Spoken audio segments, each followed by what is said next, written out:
Who are the 7 lampstands that were spoken of and shown to John in a vision concerning Yahushua?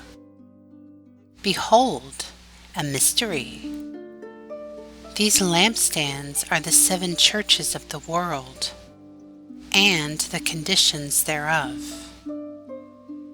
In John's time, these physical churches stood in Turkey to represent the 7 prominent churches of the era. In the end times, these churches stand all over the earth to represent the people of the Most High.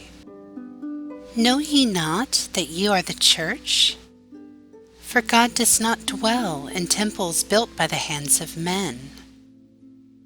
The lampstands are the 7 churches, and of these are the spiritual conditions of all men and women who dwell on the earth. Of the 7, 5 types of churches are in error, and correction for these conditions were written to the churches in Revelation chapter 2. The 2 remaining lampstands are those who our Father has set upon a hill to teach and declare until the end of days has come.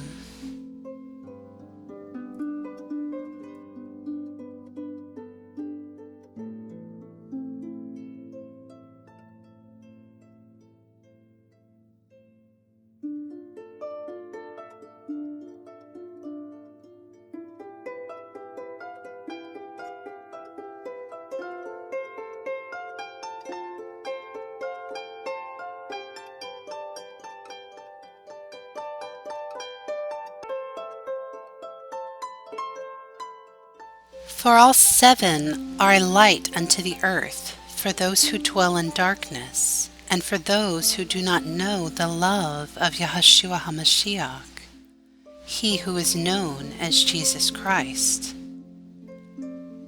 But of these lights, of those who call themselves Christians and take upon them the name of Jesus, some are in error. Balaam told Balak to come up with fees for divining the word of the Lord in Numbers chapter 22, verses 7 through 22. Balaam also tells Balak to make 7 altars of sacrifice for Baal and for their pagan gods in Numbers chapter 23. Balaam also advised the Midianite women on how to lead Israel astray in Numbers chapter 25.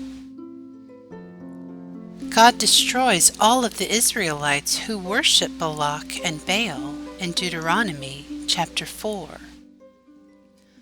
Jezebel and Ahab had wrath against the prophets of God.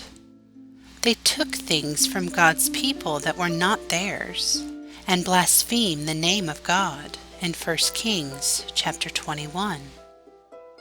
We find in Revelation chapter 2 that there are references to the churches casting stumbling blocks upon the people by way of Balaam and Balak and Jezebel.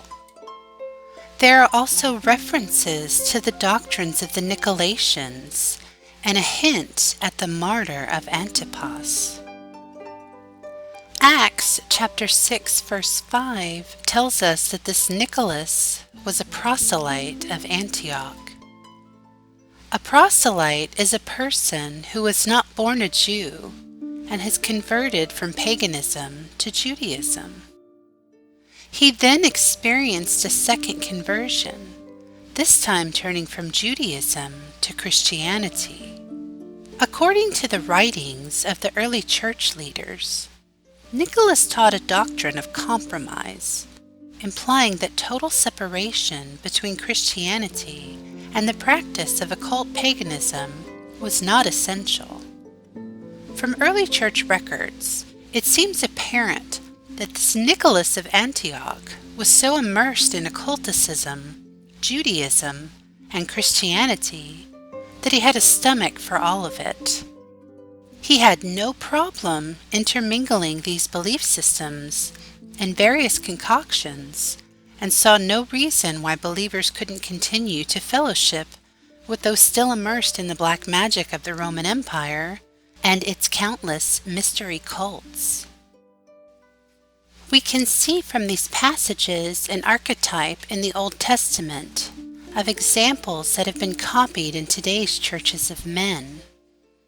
It is prudent that you should look at the warnings given to each church and identify the things in it that compare with the things of today.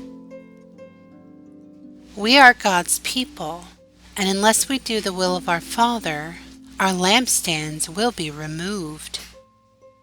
We are to keep the commandments of Yah and the testimony of Yahushua HaMashiach.